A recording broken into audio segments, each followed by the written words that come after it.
great little engines. Patience is a virtue. The fin controller held a letter in his hand. 6 little engines watched him anxiously.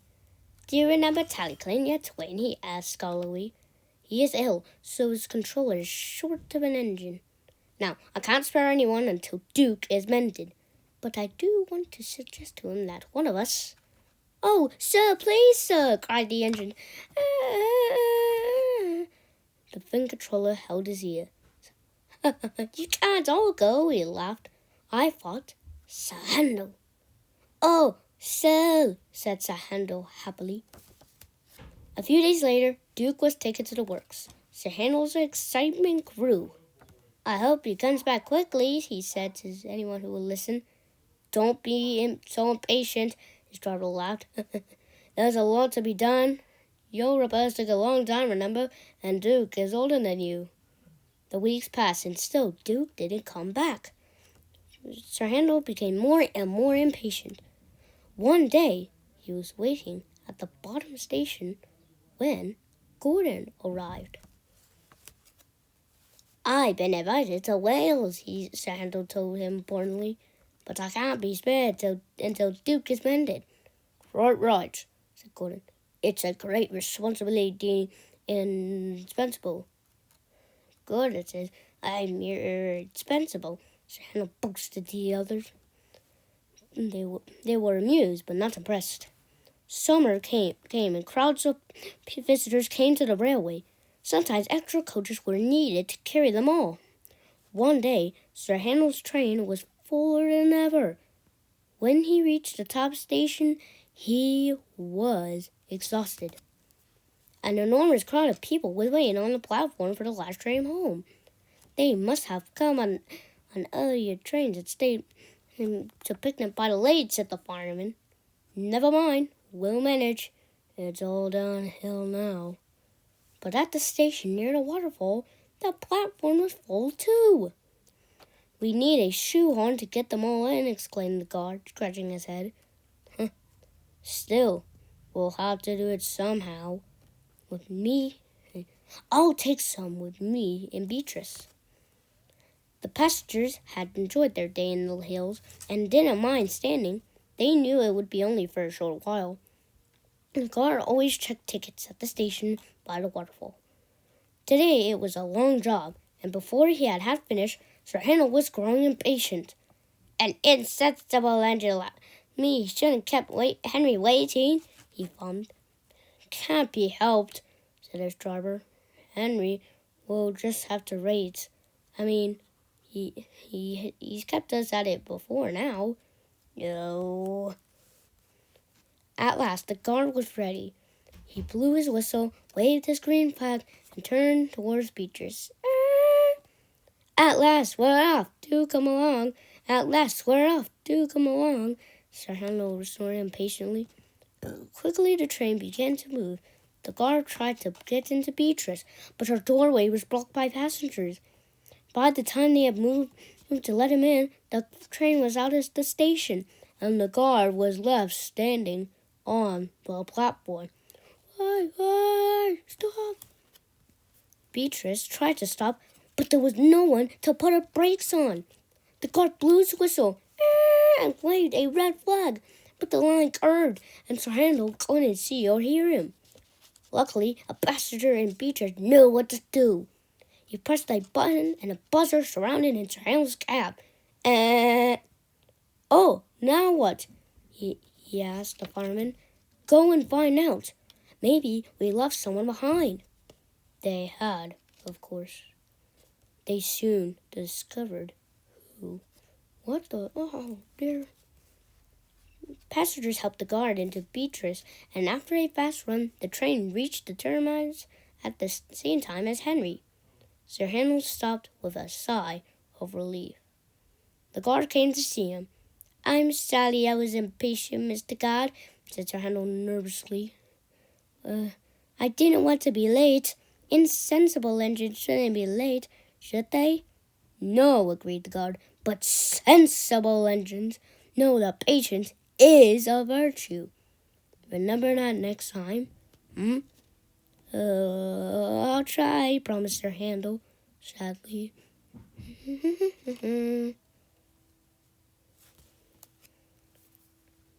Peter, Sam, and a prickly problem. Duke returned at last, and Sir Handel went away. The other engines were kept so busy that they didn't have time to miss him. Hedge cutters had been busy too, trimming trees and bushes beside the railway so that passengers could see the view. Each evening, Rusty took some trucks up the line and carried away as much cuttings as he could. But he could only manage a few at a time, and as fast as he moved, the cutting took their place. It was Peter Sam's turn to take the morning train. The coaches were full, but the rails were dry, and Peter Sam didn't mind the extra load.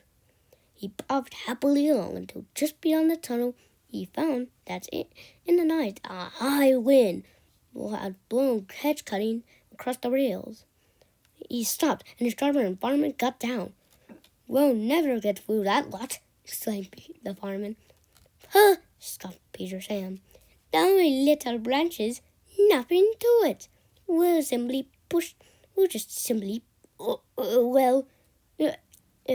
them aside."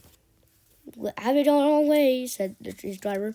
"If we stop to clear up properly, we shall be here for ages, and some of the passengers might miss their train at the bottom station." Peter Sam puffed bravely on.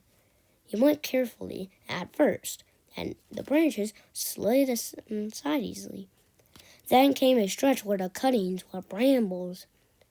Peter Sam began to regret his boasting. Not only were the thorns prickly, but they caught in each other, and the branches stayed firmly pricked. "Ouch!" exclaimed Peter Sam suddenly and stopped. "I can't move," he complained. The fireman looked. "It's no good," he said at last. "You got brambles caught in your valve here, and steam can't get in your cylinders. We shall have to cut you out." Peter Sam shuddered. He shut his eyes and prepared for worse. The fireman put on thick gloves. Then, while he tried to clear up what he could, the driver went to ask the guard if he had a knife. Oh. Some of the passengers had knives too and came to help, but even then the job took longer than expected. By the time Peter Sam was free, there was no hope of getting the passengers around the lake and back before James's train left. Peter Sam's driver apologized to the passengers, but they said they didn't mind. "We enjoyed the adventure," they said. They laughed. The driver telephoned the Fin controller. On the way home, they passed Rusty, pulling a long train of trucks. Rusty worked hard, and by the afternoon, the line was clear for the trains to run normally. Peter Sam's front felt uncomfortable for several days. The other engines laughed and teased him. "Take a snowplow next time," they smoked, and they kept asking if he had a sharp knife in his cab. At last, Scarlowy told them to stop. "I can't really get what all the fuss is for," remarked Duncan incorrectly. "We're only little branches after all, nothing to get prickly about, surely." Pop Special. During the summer, a party of scouts set up tents in a field beside the line. They bustled about arranging things, but they were never too busy to wave to the engines as they passed. "They've come for their annual camp," exclaimed Duncan's driver. "It's a sort of holiday for them. Their leader has been to see Mr. Hung, and he said that the boys can work on the railway for us." Sort of funny holiday to me," said Duncan doubtfully. "Lots of people do it," continued the driver. "The Telephone Railway, where Sir Handel has gone, has most of its work done like that. The scouts are going to help us. You know a place near the top station where the ditches are bad? Well, and we had to be careful when it's wet? Well, the scouts are going to put that right for us. The engines were pleased because they didn't like having to slow down in their wet or frosty weather. It was anything but frosty at present. Each day the sun shone and it became hotter and hotter, too hot even for holidaymakers to lie on the beach. Every train was full. The scouts were hot too. They rested thankfully as the trains passed, but their cheerful ways became wearier as the week wore on. On the final day of their camp, Duncan toiled up the hill with the last train. He was looking forward to a rest under the trees at the top station. As Duncan neared the place where the scouts were working, he whistled to warn them that he was coming. Then he saw a figure crossing the line in front of the train. Duncan's driver put a hand on his brake. "Steady it on, Duncan," he warned. "It looks as if the scouts' leader wants us to stop for something." Duncan drew gravely to a halt, and the leader climbed onto the step of his cab. Is anything wrong?" the driver asked anxiously. Not yet," replied the leader, "but I'm afraid there might be unless the boys have a drink. Can you drop us some pop or something when you next pass, please?" "No problem," replied the driver. "I'll see the refreshment lady when we reach the top station." But when they got there, the driver came back from the refreshment room with a long face. "Not a bottle to be had," he moaned to Duncan. "Everyone's as thirsty as those boys. So now what?" Duncan didn't know. He fought so hard that he began to feel thirsty himself. Then suddenly an idea came to him. "Isn't there a shop near the station by the lake?" he asked. "Perhaps the lady there." "Oh, of course," interrupted the fireman excitedly. "We'll leave the coaches here while Duncan takes something to the boys. We can just get back here before the train is due to leave, but we must hurry." While the station master telephoned to warn the shop lady, Duncan set off.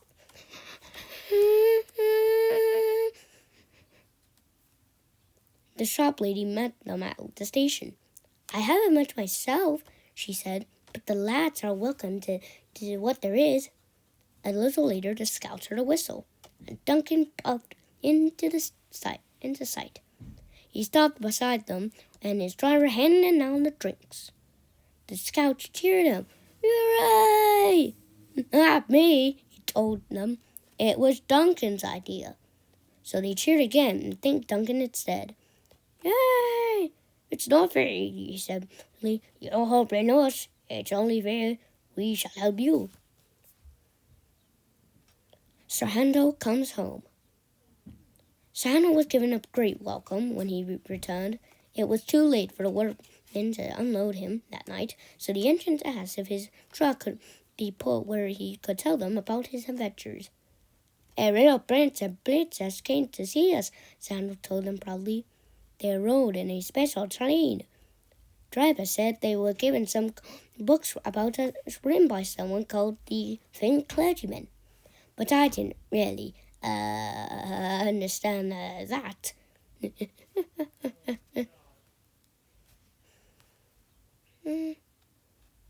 "I do," said Duke. "He and the flat clergyman were the ones who told me, and they put me in their book too." Peter Sam was impressed. "Did you pull the princess train?" he asked Sarando. No, replied Sarando. "I was spare engine. It poured with rain, and I got soaked." "I pulled a special wedding train, though. He had to bring the coaches back very early in the morning. I've never been out at that time of day before." Peter Sam told Sir Handel about his tangle with the brambles. Sir Handel laughed. "I know what you mean," he said. "I had an adventure a bit just like that before. I came away. It was a wet day, and I didn't want to go out, but driver said I must. Well, we set off. Luckily, the train wasn't very full, so we got on all right. even though it was raining. Then we stopped at a station. Sir Handel paused dramatically. Huh? What the? Huh? Right. Go on, urged Peter Sam. Just beyond the station, continued Sir Handel, there was a steep pit and a curve. Well, it was wet, so naturally I was considering on getting up the hill. Of course, agreed Rheneas gravely. As we came round the bend, a tree suddenly seemed to jump out of me. I tried to stop, of course, but my wheels slipped on the wet rails, and I ran smacked into the tree. It hurt, I could tell you. It must have done, agreed Duke, and there were kind of murmurs from the others. The tree didn't actually hit me in the eye, explained Sir Handel, but driver and fireman made a great fuss about it. Next morning, they put a bandage on my forehead and a black patch over one eye. Everyone laughed and said I looked like a pirate. And then I pulled a special wedding train that they call an ATM.